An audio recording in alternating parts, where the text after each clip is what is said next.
Yeah, so it's really interesting coming from the diesel and off-road world. I mean, if you're following diesel at all, you know that your standard, 2020, 2021 diesel truck, they're making 600, 700, 800 foot-pounds of torque, even more from the factory. So it was really interesting getting into this Bronco and knowing that it was lifted, had heavier wheels and tires on it, and this does have the smaller motor. This is the 2.3 EcoBoost. I didn't really know what to expect in terms of a driving experience, but I was actually super impressed. Me being a diesel guy, bigger is better, so I was kind of about the 2.3 just hearing about it, but having driven a tuned one, I can tell you that this feels like it has every bit of power that you actually need. It doesn't feel lacking. It doesn't feel like the lift, the wheels, the tires slowed it down at all. When it comes into boost, which is really, really fast, it seems very early on in the power band. Kind of like a diesel, actually, go figure.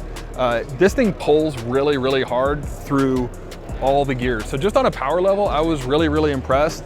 Obviously, it doesn't have the 600, 700, 800 foot-pounds of torque that you'd get with, a Cummins or Duramax or Power Stroke, but you don't actually, and it kills me to say this, you don't actually need it. I guess if I had to summarize the power experience on this Bronco, is that you're not missing anything at all. Like, it's not lacking at all. And being that this is a tuned version of the small motor, this sold me on not necessarily having to have, I believe it's the 2.7 in this. If you treat it with the right parts, you tune it the right way, through Panda Motorworks, shameless plug, you will not be mad about having the 2.3. In fact, I would argue that if you didn't look under the hood, you would never even know it. As far as the other driving aspects of it, I mean, I've been lucky in my automotive career to drive a couple Jeeps, JKs, JLs. If any Jeep fans are out there, they know exactly what I'm talking about. And being that this obviously is coming after that segment of the market, it's going after Jeep.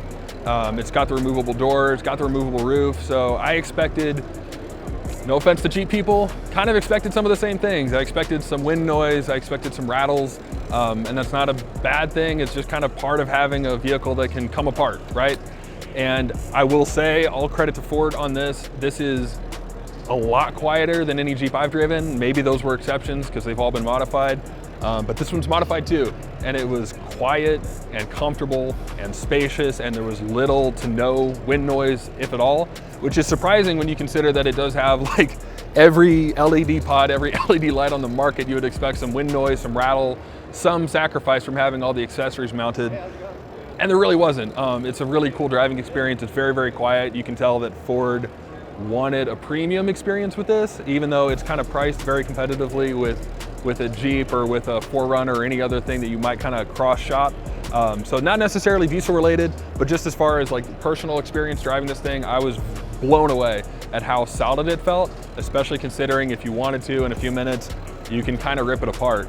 Last little thing I'll say, if you've ever driven a lifted diesel truck, especially an older one, God forbid, that doesn't have proper alignment, doesn't have proper like steering stabilizers or steering upgrades if you're a Dodge fan like me, lifted vehicles can kind of be terrifying to drive. They're a little bit all over the road. You kind of get that half wheel turn to keep it in your lane, and sometimes that's not even enough. This was tight. This is one finger steering straight down the interstate, in your lane, lifted 3 inches or 3.5 inches on 35s. As far as how this thing was put together, and these are not super expensive parts. This is if you're into Broncos, this is a very attainable build, and this drove absolutely premium. If the stock Bronco drives any better than this, I'd be surprised. It was really, really cool. So yeah, those are kind of my thoughts on the 2021 Bronco. Super impressed the way that Panda Motorworks put this together. To me, it's kind of the perfect package. You can do anything, but it would be very sustainable, very practical to live with day to day. So thanks for letting me hang out, guys.